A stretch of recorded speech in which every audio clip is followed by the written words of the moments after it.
Okay, how did Teofimo Lopez look in his 140-pound debut against, I think dude name was Pedro Campo, something like that, man.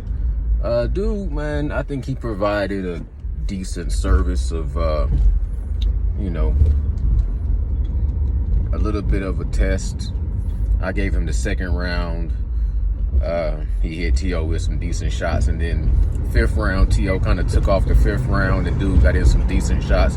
He made T.O. Please fasten driver's seatbelt. He made T.O. make a few adjustments, but, you know, at the same time, you could see physically he couldn't hold up. His face was busting up, and you could tell early in the fight, like the third round, he got hit where he really got knocked off balance, where he was kind of wrote on the wall that he was probably going to get knocked out in the later rounds if Teofimo Lopez started putting on more pressure.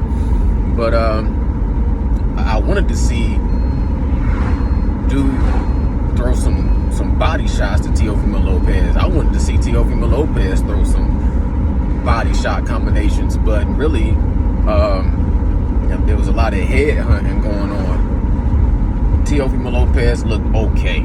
He looked decent, but I really I wasn't expecting much.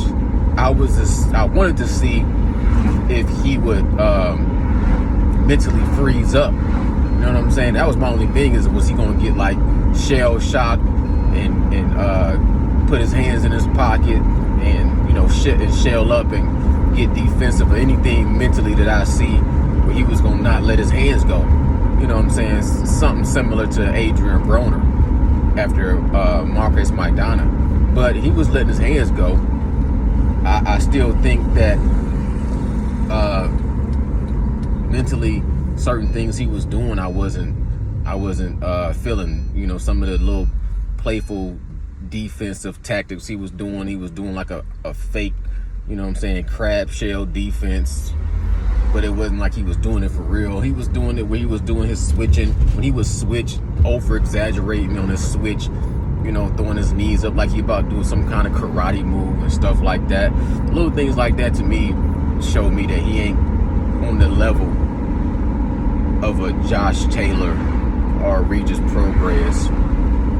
Maybe he would fare well against Jose Ramirez, but I think I give a little bit more of an edge to Jose Ramirez as well. But I think he got speed. He have a speed advantage on Jose Ramirez. Jose Ramirez kind of disappointed me when he fought against Josh Taylor, and after he lost, he was more focused on Josh Taylor's sportsmanship and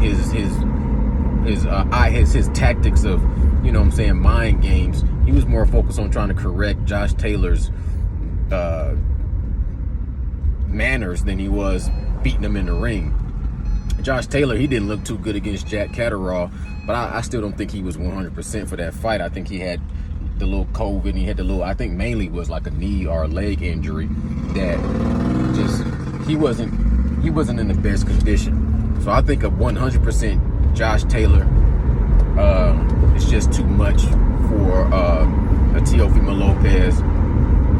But I think he will fare well. I'm not saying it's not a 50-50 fight.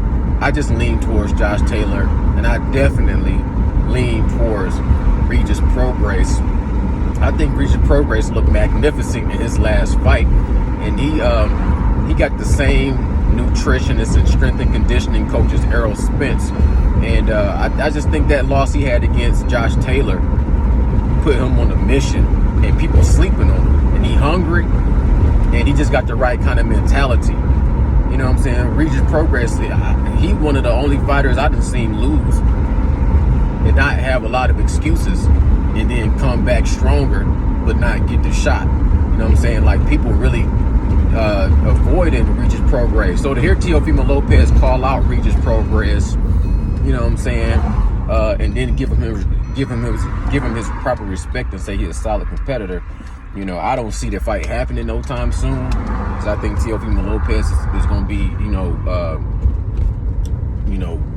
cautious with his next fight.